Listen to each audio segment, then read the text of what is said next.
আসসালামু আলাইকুম। I hope আপনারা সকলেই ভালো আছেন। এই ভিডিওতে আমি দেখাবো আপনার মোবাইল ফোনের স্ক্রিনটি রেকর্ড করার পরে সেটা কিভাবে আপনারা মোবাইল ফ্রেমে অ্যাড করবেন এই ভিডিওতে দেখাবো।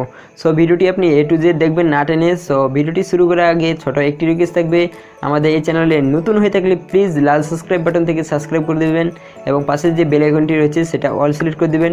যে কোনো ভিডিও আপলোড করার সঙ্গে সঙ্গে আপনার কাছে নোটিফিকেশন হিসেবে পৌঁছে যাবে। So let's get start.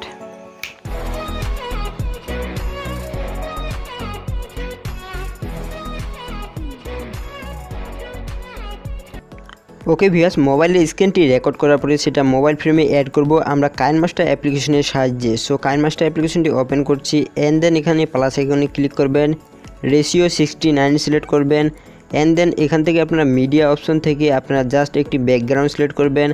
আপনার ফোনে যদি ব্যাকগ্রাউন্ড নতুন ডাউনলোড থাকে অথবা আপনার পছন্দের তাহলে সেটা সিলেক্ট করবেন, না হলে ব্যাকগ্রাউন্ড থেকে ডিফল্ট অবস্থায় যে kineMasterএর ব্যাকগ্রাউন্ডগুলো রয়েছে সেগুলো সিলেক্ট করবেন।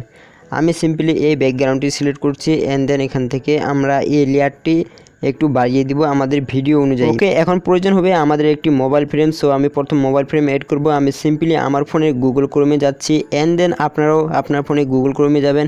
এখানে যদি আপনি মোবাইল ফ্রেম লিখে সার্চ করেন অনেকগুলো পেয়ে যাবেন এবং নির্দিষ্টভাবে আপনার মোবাইলের মডেলটি লিখে সার্চ করলে আপনি অনেকগুলো মোবাইল ফ্রেম পেয়ে যাবেন। সিম্পলি আমি রেডমি নোট 4 এবং মোবাইল ফ্রেম লিখে সার্চ করলে এখানে ইমেজে যদি ক্লিক করি তাহলে অনেকগুলো আমি মোবাইল ফ্রেম পেয়ে যাব। সিম্পলি এগুলো পিএনজি থেকে ডাউনলোড করবেন যেন ব্যাকগ্রাউন্ড রিমুভ হয়। ওকে, আপনার যদি এগুলো ডাউনলোড করতে প্রবলেম হয় আমার ভিডিও ডেসক্রিপশনে অনেকগুলো আমি মোবাইল ফ্রেমের লিঙ্ক দিয়ে দেবো, সেগুলো ডাউনলোড করতে পারেন। ওকে, আমরা আবারও kineMaster অ্যাপ্লিকেশনে ফিরে যাচ্ছি অ্যান্ড দেন এখান থেকে আপনারা যেগুলো ডাউনলোড করেছেন মোবাইল ফ্রেম অথবা আমার ডাউনলোড করা রয়েছে সেগুলো সিলেক্ট করব। সিম্পলি এখান থেকে লেয়ার থেকে মিডিয়াতে ক্লিক করব অ্যান্ড দেন আমার আগে থেকে ডাউনলোড করা ছিল মোবাইল ফ্রেম সেটা আমি সিলেক্ট করব। ওকে, ডাউনলোড অপশন থেকে আমি ক্লিক করলাম এবং এটা আমি সিলেক্ট করলাম। ওকে, এটা আপনার পজিশন মতন আপনারা বাড়িয়ে নেবেন যতটুকু আপনার প্রয়োজন অ্যান্ড দেন আপনারা যে স্ক্রিনটি ক্যাপচার করেছেন অর্থাৎ রেকর্ড করেছেন সেটা সিলেক্ট করবেন।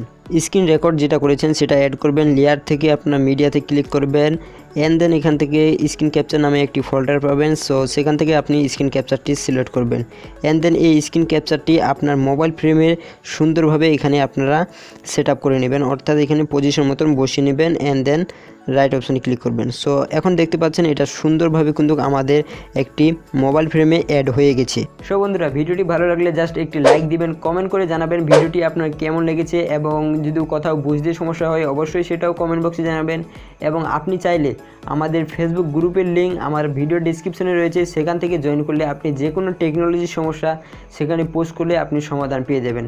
সো দেখা হচ্ছে নতুন কোনো ভিডিওতে। ভালো থাকবেন, সুস্থ থাকবেন। আসসালামু আলাইকুম।